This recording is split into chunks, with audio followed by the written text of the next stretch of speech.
Le cri perça les répets de l'après-midi comme un éclat de verre dans un silence sacré. C'était un mercredi d'été dans le jardin sauvage de Montpellier, un ancien ou réaménagé en refuge écologique. Les cigales chantaient encore, mais le son fut déchiré par la terreur pure. Élodie Marchand, 8 ans, penchée dangereusement au-dessus de la balustrade en bois, observait avec fascination un bassin verdâtre où nageait un vieux crocodile du Nil. Un pied mal posé. Un frottement. Puis plus rien. Le vide. Et puis, le plouf. Tout se figeait. Le gardien à l'entrée lâcha son ticket. Une vieille dame cria. Une femme enceinte s'évanouit. Le crocodile tourna lentement la tête. Mais un homme bougea. Sans un mot, Julien Vasseur, gardien discret du parc, jeta sa radio au sol. Il escalada la barrière d'un seul mouvement fluide, les bottes frappant le bois humide. Dans sa main, un vieux couteau de survie, usé, mais affûté, sortit de son étui. L'eau éclaboussa. L'homme et la bête se retrouvèrent dans la même arène, séparés par quelques mètres de peur ancienne. Pendant ce temps, à la Tour Lumière à Lyon, Camille Marchand, PDG d'une entreprise de cybersécurité à succès, était en pleine réunion avec des investisseurs suédois. Son tailleur beige s'emplit, son regard impénétrable, sa voix parfaitement modulée, tout en elle criait maîtrise. Mais sous la table, son téléphone vibra. Une fois, puis une autre, puis une troisième fois. Elle lut. Accident au jardin sauvage. Votre fille Élodie a été blessée. État stable. Venez immédiatement. Elle ne dit rien, ne présenta pas d'excuses. Elle se leva, la salle s'immobilisa, et elle disparut, talons claquant comme des coups de tonnerre sur le marbre. Julien Vasseur vivait à la lisière de Montpellier, dans une vieille maisonnette entourée de vignes abandonnées. Son fils, Noé, 10 ans, dessinait sans relâche des lions et des aigles dans un carnet corné. Leur frigo grinçait, leurs rideaux étaient délavés, mais la paix régnait. Autrefois, Julien avait été explorateur pour l'Institut français de la biodiversité. Il connaissait les forêts de Madagascar comme sa poche. Mais après l'incendie de 2015, où sa femme Léa, vétérinaire, mourut en sauvant des primates piégés, il abandonna tout. Le feu avait tout pris sauf Noé. Depuis, il ne parlait plus de la jungle. Il la gardait en lui comme une bête domptée. Élodie tremblait, allongée sur un lit d'examen. De petites éraflures sur les bras. Le regard perdu, figé dans quelque chose qu'un enfant ne devrait pas connaître. Julien, torse nu, une entaille sanglante sur l'épaule, laissait les infirmiers recoudre en silence. Pas une plainte, juste un souffle contenu. Quand Camille arriva, son masque de contrôle se fissura. Elle courut vers sa fille, tombant à genoux, l'étreignant fort comme pour la recoller à elle-même. « Maman, je suis tombée », murmura Élodie. La voix n'était qu'un souffle. Mais pour Camille, c'était un coup de poignard. À suivre, l'homme au couteau m'a sauvé du grand crocodile. Élodie's voix résonnait encore dans l'air tendu de l'infirmerie. Camille se retourna lentement.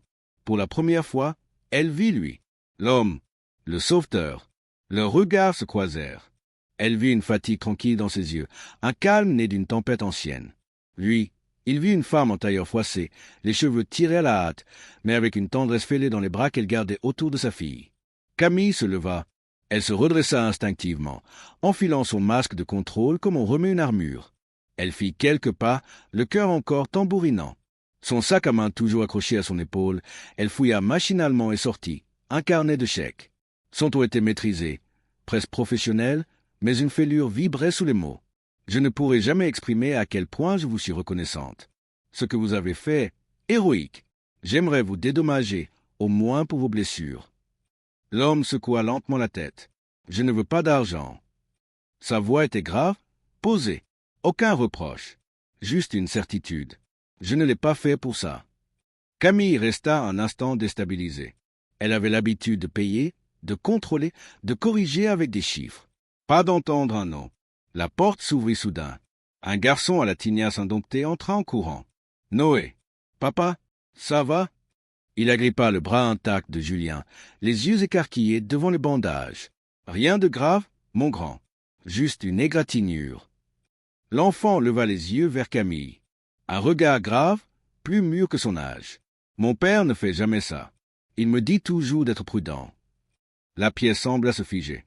Camille sentit un frisson dans sa nuque. Il n'était pas pompier, ni militaire, ni aventurier. C'était un père, un homme ordinaire.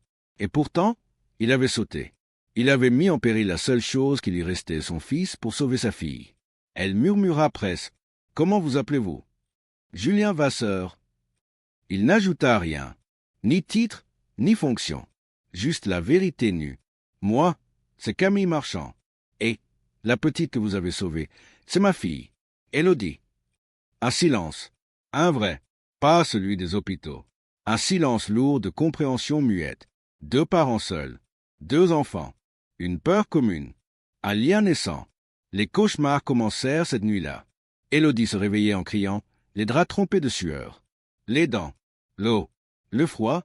Le psychologue conseilla un retour progressif aux eaux, un processus de réexposition douce. Camille, d'abord réticente, céda. Elle connaissait la peur. Elle avait appris à la dominer. Mais cette fois, ce n'était pas pour elle. C'était pour Élodie. Une semaine après l'accident, elle franchit de nouveau les grilles du jardin sauvage. Sa main agrippait celle d'Élodie comme on tiendrait un fil de vie. Elle le vit près du centre éducatif. Julien, en train de former de nouveaux agents de sécurité. Il parlait peu, mais ses gestes étaient précis. Chaque mouvement avait le poids de l'expérience. Pas de manuel, non. De la vraie vie. Camille s'arrêta. Elle l'observa. Ce n'était pas un discours. C'était un partage. Un homme qui n'avait pas tout perdu, mais qui avait appris à vivre avec l'absence. Élodie tira doucement sur sa main. « C'est lui, maman. » Julien leva les yeux. Une surprise discrète passa dans son regard. Puis il s'excusa auprès du groupe et s'approcha. « Madame Marchand. » Il salua avec un respect sobre. « Et toi, Élodie, comment tu te sens ?» Contre toute attente, la fillette fit un pas en avant. « Je vais mieux maintenant. » La lumière du matin filtrait entre les branches, les cris des singes au loin, le vent léger dans les feuilles. Et entre eux, quelque chose, pas encore de l'amitié, pas une dette, mais un espace partagé, un respect né du silence. À suivre, maman dit que je dois revoir les crocodiles pour ne plus faire de cauchemars. La phrase était tombée comme une vérité nue, simple et poignante. Julien s'agenouilla doucement devant Élodie, posant son regard sur elle avec une douceur rare. C'est très courageux. Ça, tu veux en apprendre plus sur eux? Parfois, quand on comprend, on a moins peur. Il les mena vers un espace plus sécurisé, une baie vitrée aménagée pour l'observation pédagogique. Camille le suivait, un peu en retrait. Elle ne savait pas si elle admirait cet homme ou si elle craignait de trop l'admirer. Sur un banc voisin, un garçon dessinait, concentré sur son carnet. C'était Noé. En les voyant approcher, il releva la tête, puis fixa Élodie avec la franchise innocente des enfants. « C'est toi que mon père a sauvé ?» Élodie acquiesça timidement. « Je suis tombé dans l'eau avec les crocodiles. »« Mon papa connaît tout sur les animaux dangereux, » déclara Noé avec fierté. Il lui montra un dessin d'un jaguar d'une précision étonnante. « Moi, je serai artiste animalier plus tard. » Leurs voix d'enfants tissèrent un fil simple et vrai. Pendant ce temps, Julien expliquait à Élodie les comportements des crocodiles, qui ne sont pas des monstres, mais des animaux qui protègent leur territoire. Ses mots étaient calmes, jamais infantilisants. Il ne minimisait pas, il éclairait. Camille, en retrait, se retrouva captivée elle aussi. Il ne récitait pas une leçon, il transmettait une vérité vécue. Sa manière de parler, de montrer, de s'adresser à l'enfant comme à une égale. Elle ne s'y attendait pas. La plupart des animaux n'attaquent pas sans raison, disait Julien. Ils veulent seulement protéger leur espace. Et quand on comprend leurs signaux, on peut vivre avec eux en sécurité. Ce qui devait être une visite de quelques minutes devint une escapade de plusieurs heures. Noé montrait fièrement à Élodie ses coins préférés, la serre tropicale, les serpents, le terrarium des caméléons. Julien les accompagnait quand il le pouvait, glissant des anecdotes, des faits, des souvenirs d'Amazonie. Et Camille restait. Elle s'asseyait sur un banc avec son ordinateur portable. Au début, elle répondait à des emails.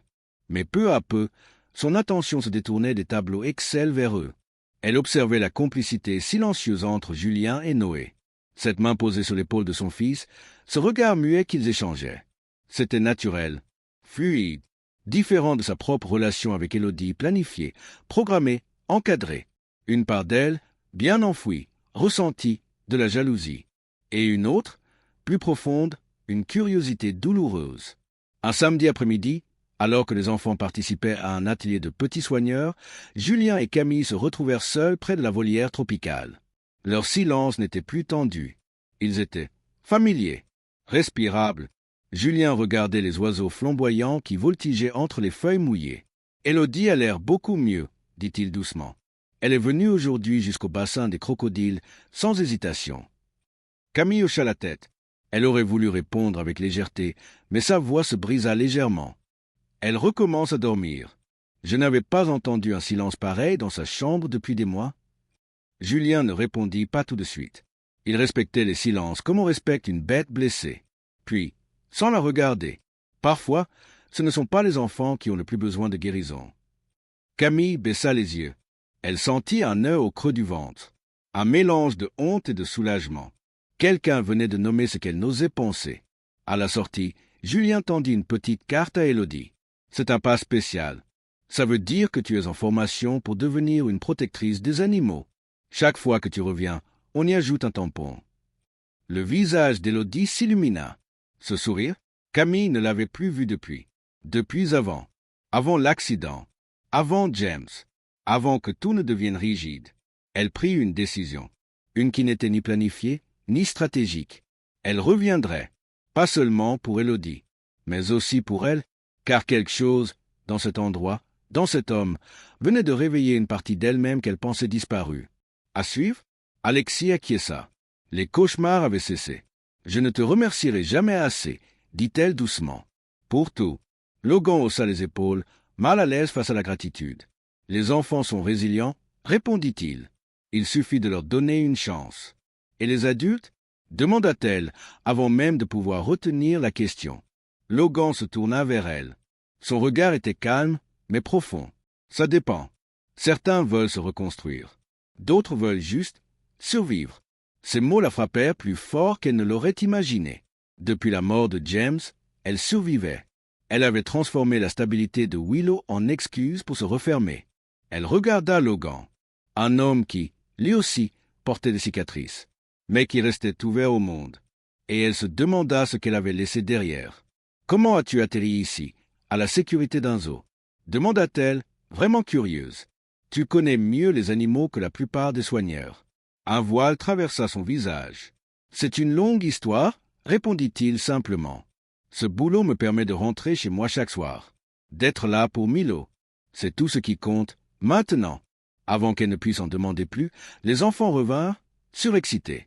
Ils parlaient tous en même temps d'un serpent qu'ils avaient pu toucher. Le moment était passé, mais Alexis sentait sa curiosité grandir. Logan Westerly cachait quelque chose, et ce n'était pas anodin. Plus tard, en faisant des recherches sur les programmes de conservation animale pour un partenariat potentiel, Alexis tomba sur un article du Miami Herald datant de 5 ans. Le titre attira immédiatement son attention. « Le guerrier de la jungle, comment Logan Westerly a ramené l'Amazonie dans nos salons. » Sur la photo, un Logan plus jeune, au cœur d'une forêt dense, entouré d'une équipe de tournage. Il avait cette intensité rare, presque magnétique, rien à voir avec l'homme discret qu'elle connaissait aujourd'hui. L'article parlait d'une série documentaire révolutionnaire, Wilderness Warriors.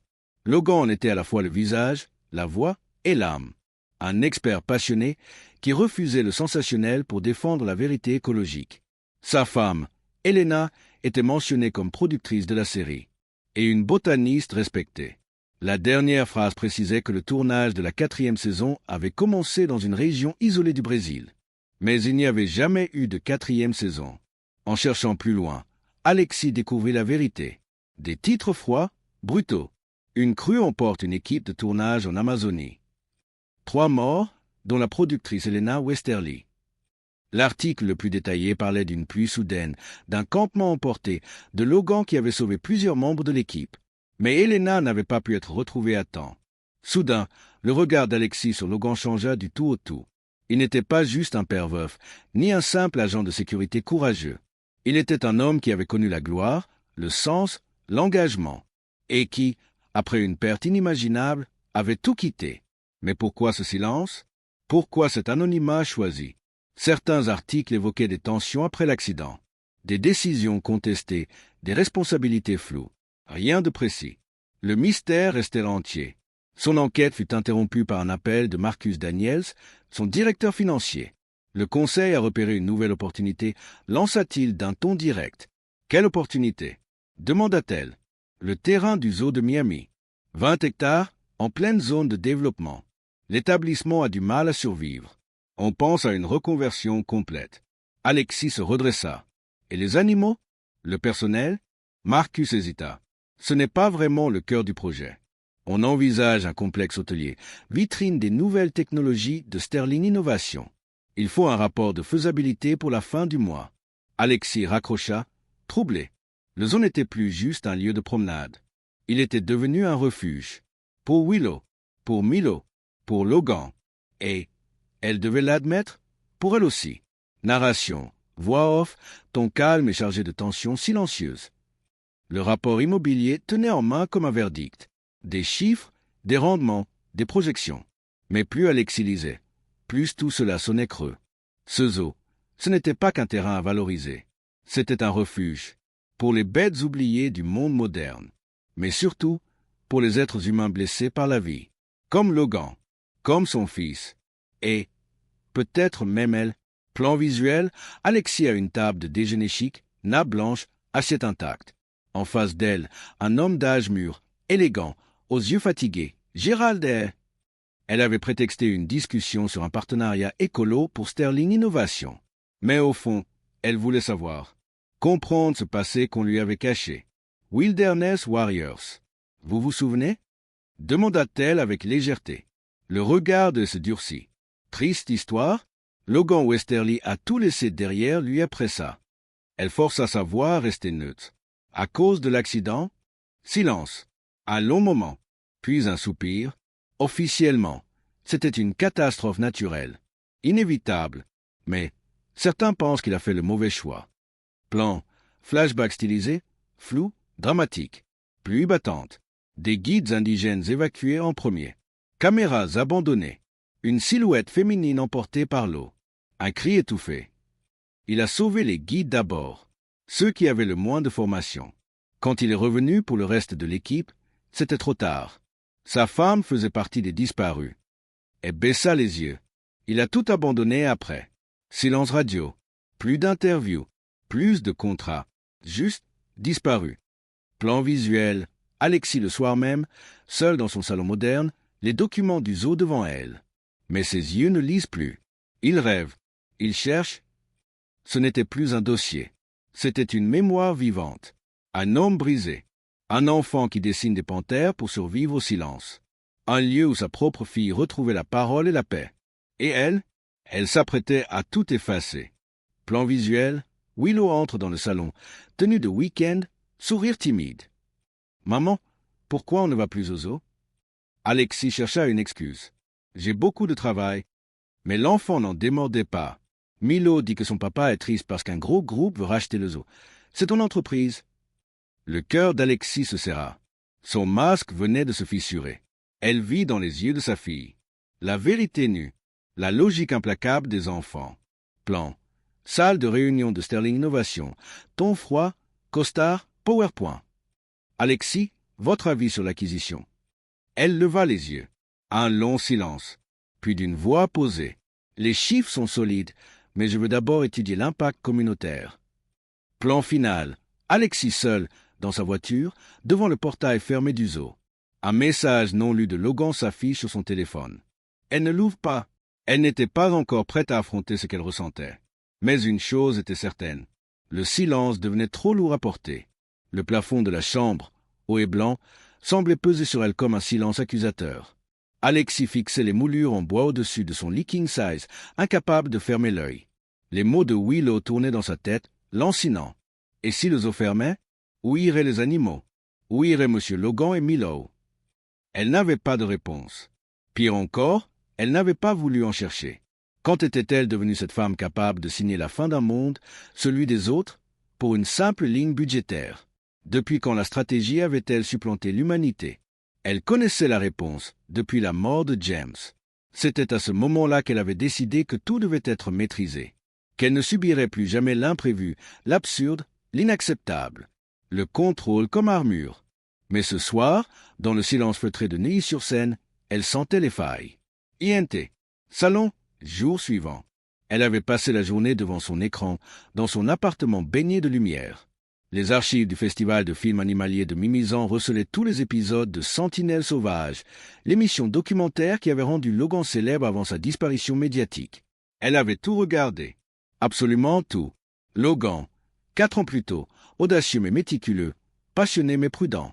Il expliquait les comportements animaliers avec une clarté saisissante, démontrait un respect profond pour les populations locales et préparait chaque expédition avec un souci presque maniaque de la sécurité. Aucun des reproches murmurés après le drame ne résistait à ces images. Il n'était ni téméraire ni irresponsable. Ce n'était pas un aventurier imprudent. C'était un homme brisé par un accident qui n'avait pas mérité.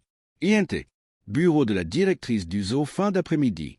Elle avait pris rendez-vous avec la docteure Margot Chen, directrice de la conservation.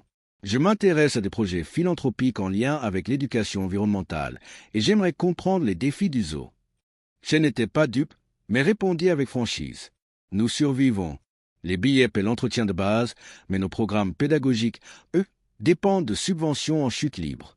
Pourtant, nous ne sacrifierons jamais la qualité des soins. On fermerait avant de trahir notre mission. Alexis consulta les rapports. Le zoo était classé parmi les meilleurs d'Europe pour le bien-être animal. Puis, avec prudence, Logan Westerly travaille ici? C'est inhabituel pour un agent de sécurité, non? Le regard de Chen devint tranchant. Logan est bien plus que ça. Il a évité plusieurs incidents grâce à sa connaissance du comportement animal. Il est discret, loyal et bien payé? Non, mais il ne s'est jamais plaint. Un silence, puis il finance anonymement notre programme de conservation des reptiles. Avec ses droits d'auteur. Il ne veut ni reconnaissance ni remerciement. Juste que le travail soit fait. INT. Bureau de la direction financière fin de journée. La dernière pièce du puzzle tomba. Un fonds de conservation anonyme avait proposé un partenariat majeur avec subventions et soutien logistique, à condition que le zoo conserve la pleine propriété de ses terres. Si Sterling Innovation les rachetait, le soutien s'envolerait. INT. Voiture d'Alexis crépuscule. Le cuir froid sous ses mains, Alexis roulait lentement vers chez elle. Paris s'éteignait doucement dans les tons roses de la Seine. Elle n'essayait plus de fuir la vérité. Ce qu'elle avait vu chez Logan l'avait bouleversée. Il n'était pas juste un héros de circonstance. Il était cohérent, humble, silencieux, dévoué, et pourtant profondément blessé. Et ce qu'elle craignait, ce n'était pas le rejet, ni la complexité du dossier. C'était le miroir qu'il lui tendait. Lui avait choisi de guérir en aidant. Elle, en contrôlant. Lui, en restant discret. Elle, en érigeant des murs. Et si son monde structuré n'était qu'un mausolée pour ses émotions? Et si, en prétendant protéger Willow, elle l'avait privée d'authenticité? Et si James ne voulait pas qu'elle survive, mais qu'elle vive, vraiment? Le matin suivant, Alexis déposa un dossier soigneusement préparé sur le bureau du PDG de Sterling Innovation. Elle annonça calmement mais fermement qu'elle s'opposait à la vente du terrain. Le zoo n'est pas un fardeau financier. C'est un pilier de la communauté, un sanctuaire de savoir et de guérison. Il mérite mieux qu'un parking technologique. Contre toute attente, le conseil suivit son avis. Son influence, combinée aux rapports économiques qu'elle avait rassemblés à la promesse d'un partenariat philanthropique, fit pencher la balance. Le zoo fut sauvé. Quelques jours plus tard, Alexis retourna au parc zoologique, cette fois non pas en femme d'affaires, mais en mère. Elle trouva Logan à l'enclos des Flamants Roses, où Willow nourrissait les oiseaux sous son regard bienveillant. « Vous avez sauvé bien plus qu'une enfant ce jour-là », dit-elle doucement. Logan leva les yeux, surpris. Elle continua. « Vous m'avez réveillé. » Il ne répondit pas tout de suite. Mais un sourire à peine perceptible traversa son visage fatigué. Ils marchèrent ensemble le long des allées ombragées, là où le béton cédait la place à la terre battue, et où les cris lointains des singes se mêlaient aux chants timides des visiteurs. Alexis lui raconta ce qu'elle avait découvert. La série, les accusations, la vérité qu'elle avait vue de ses propres yeux. « Vous n'avez jamais cessé de protéger la vie. »« Je fais ce que je peux, » répondit-il simplement. Quand ils atteignirent l'ancien pavillon en ruine, Alexis s'arrêta. « Je veux financer la restauration de cet espace. En faire un centre éducatif dédié à la conservation et à James. » Il adorait les animaux, même s'il ne comprenait rien aux serpents. Logan resta un instant silencieux. Puis il hocha la tête. Ce serait beau et utile. Les mois passèrent. Le zoo s'épanouit à nouveau, nourri par le partenariat discret entre Alexis et la fondation anonyme que Logan avait aidé à trouver. Le nouveau centre ouvrit sous le nom de Maison de l'équilibre, en hommage à cette idée simple mais oubliée, vivre avec la nature et pas au-dessus. Willow, désormais plus confiante, guida fièrement les visites scolaires avec ses propres petites anecdotes sur les girafes et les iguanes. Alexis, elle, reprit son poste de dirigeante, mais avec une nouvelle boussole, humaine, humble. Et Logan, il resta là, fidèle à lui-même, toujours en uniforme, toujours effacé. Mais parfois, en fin d'après-midi, on le trouvait assis à côté d'Alexis sur un banc, en silence. Deux âmes marquées par la perte, unies par la guérison. Il n'y eut jamais de déclaration spectaculaire, ni de romance théâtrale. Mais entre eux, il y avait quelque chose de plus durable. Le respect, la reconnaissance et une paix retrouvée. 1 an s'était écoulé depuis la chute de Willow. L'endroit même où l'accident avait eu lieu, cette ancienne fosse aux alligators, avait été transformé. Plus qu'un simple enclos sécurisé, c'était devenu un lieu de transmission, un symbole de courage et de renaissance. Un panneau discret portait les mots « Ici commence la vraie compréhension du sauvage ». Logan, désormais coordinateur pédagogique du centre, avait conçu un nouveau programme de formation à destination des soigneurs et agents de sécurité. Ce programme mêlait son expérience de terrain acquise dans les jungles de Guyane et les recherches les plus récentes sur le comportement animal. Il avait également supervisé la refonte totale des supports éducatifs, bannissant les dessins enfantins au profit d'une approche scientifique mais accessible, respectueuse de l'intelligence des plus jeunes. L'exposition, les prédateurs oubliés, centrée sur les alligators, était désormais l'attraction phare du centre. Plutôt que d'adoucir la réalité, elle enseignait aux enfants et adultes le rôle vital des prédateurs dans les écosystèmes. Les nouvelles barrières, presque invisibles à l'œil nu, garantissaient une sécurité maximale sans jamais rompre la magie. Alexis, pourtant débordée par ses fonctions de PDG, venait plus souvent qu'elle ne le reconnaissait. Officiellement, elle assurait le suivi de l'investissement de Sterling Innovation. Mais, en vérité, elle aimait observer Milo et Willow guider les groupes scolaires avec une assurance touchante. Ils étaient devenus les ambassadeurs juniors de la conservation, deux adolescents que tout semblait opposer, unis par l'amour de la nature et par un certain Logan. Car ce dernier avait changé aussi. Il parlait davantage de ses expéditions, de ses doutes, de ses échecs, mais toujours sans se mettre en avant. Et Alexis, elle, écoutait. Mieux, elle apprenait à lâcher prise. Un soir de printemps, alors que le centre était vide, ils se retrouvèrent seuls sur la passerelle surplombant le tout nouveau biodôme amazonien, inspiré des souvenirs de Logan. Autour d'eux, seuls résonnaient les sons d'animaux nocturnes enregistrés, créant une atmosphère à la fois magique et suspendue. Môme a montré sa lettre de motivation, souffla Alexis. Il a du talent. Ses croquis de faune sont magnifiques. Il veut intégrer l'université de Gainesville, spécialité écologie. Logan hocha la tête, ému. Il est prêt? Moi, un peu moins. Tu as encore 2 ans pour t'y faire. Et ce n'est qu'à quelques heures d'ici, répondit-elle avec un demi-sourire. Ils se turent, ensemble, en paix. Puis Logan murmura. Je ne t'ai jamais vraiment remercié. Pas seulement pour le zoo, pour m'avoir obligé à affronter ce que je fuyais. Je crois qu'on est quitte, répondit-elle. Tu as sauvé ma fille. Et tu m'as rappelé que le contrôle n'est pas toujours la réponse. Un silence. Puis elle ajouta. James, mon mari, disait toujours, les moments les plus importants de la vie ne figurent sur aucun agenda. J'avais oublié ça. J'ai voulu tout planifier, tout contrôler. Et maintenant, Logan la regarda, intrigué. Et maintenant, elle le fixa droit dans les yeux. Maintenant, j'apprends à descendre dans les fosses aux alligators quand il le faut. Logan éclata de rire. Un vrai rire, rare et sincère. Alors, simplement, elle lui prit la main. Sans grands mots, sans serment, juste un geste, un pont entre deux solitudes. En contrebas, à travers les vitres du centre, Willow et Milo les observaient, souriant. Un mot traversa leur regard complice. Famille. 1 an, jour pour jour, après l'accident, le centre organisa une cérémonie. Des centaines de visiteurs étaient présents. Sur la scène, Alexis, habituellement si sûr d'elle, parut un instant ému. Ce qui s'est passé ici aurait pu être une tragédie, commença-t-elle. Mais cela a tout changé. Un seul acte de courage, celui d'un homme qui a agi sans réfléchir à sa propre sécurité, a sauvé une vie et transformé une vision. Elle désigna Logan dans le public, assis entre Milo et Willow. Il baissa légèrement les yeux, gêné, mais fier. Nous croyons que les héros sont ceux qui n'ont peur de rien.